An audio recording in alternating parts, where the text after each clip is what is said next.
My mom and dad each finished eighth grade, and I feel that they were very good parents for for eight of us, but us to all survive. We were all healthy. We all worked hard. We were taught very sound, good principles that, and the idea is if we wanted to get out of the cotton patch, we had to get something in our head.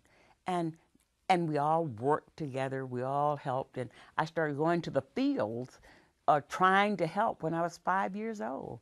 So I couldn't even distinguish the row from the middle because it all looked the same to me.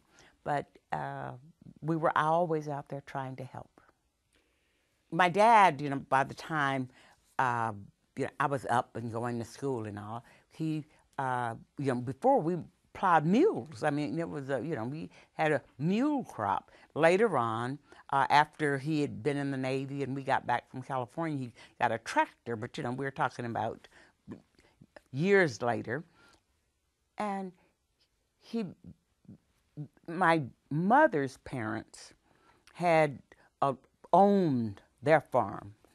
My great grandmother, who owned her farm, I guess the owners, when she was freed from slavery or whatever, she was given uh, about 60 or 80 acres of land.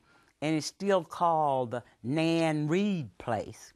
And but they owned their own farm, and then each of my mother's sisters and brothers was, owned a share of that. But they were not considered as quite as poor as my dad's parents.